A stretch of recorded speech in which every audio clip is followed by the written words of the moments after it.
ক্ষমতায় যাওয়ার জন্য নয়, রাষ্ট্রের স্থিতিশীল পরিবেশের জন্য নির্বাচিত সরকার দরকার বলে মন্তব্য করেছেন বিএনপির মহাসচিব মির্জা ফখরুল ইসলাম আলমগীর। জাতীয় প্রেস ক্লাবে এক আলোচনা সভায় কথা বলেন তিনি। এদিকে বিএনপির স্থায়ী কমিটির সদস্য ডক্টর আব্দুল মঈন খান বলেন, সুষ্ঠু নির্বাচনের লক্ষ্যে প্রয়োজনীয় সংস্কার করে নির্বাচন দেওয়া উচিত।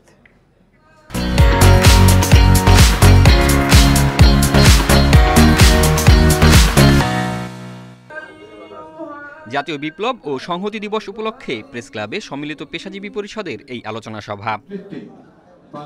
এ সময় প্রধান অতিথির বক্তব্যে বিএনপি মহাসচিব বলেন, বিএনপি ক্ষমতায় যেতে নয়, দেশের স্বার্থেই দ্রুত নির্বাচন দরকার, অন্যথায় দুষ্কৃতকারীরা মাথাচাড়া দিয়ে উঠবে।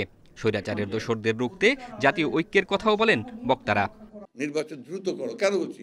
বিএনপি ক্ষমতা যাওয়ার জন্য নো, আমরা বলছি নির্বাচনটা দ্রুত না হলে এই সমস্যাগুলো বাড়বে, অন্যান্য সমস্যা বাড়বে।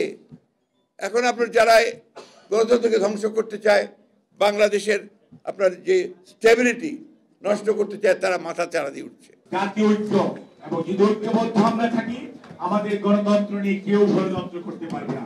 আর আমরা যদি বিভাজিত থাকি, তাহলে ষড়যন্ত্রকারীরা সুযোগ পাবে।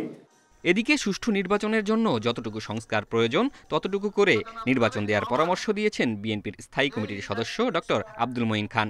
মঙ্গলবার সকালে ডিপ্লোমা ইঞ্জিনিয়ার্স ইনস্টিটিউশনে বিএনপির বিভাগীয় প্রশিক্ষণ কর্মশালায় তিনি একথা বলেন।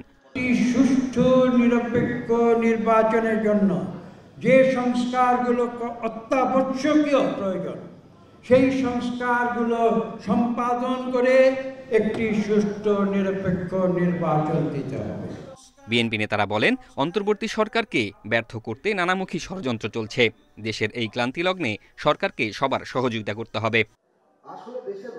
জাহিদুল ইসলাম, ইন্ডিপেন্ডেন্ট নিউজ, ঢাকা।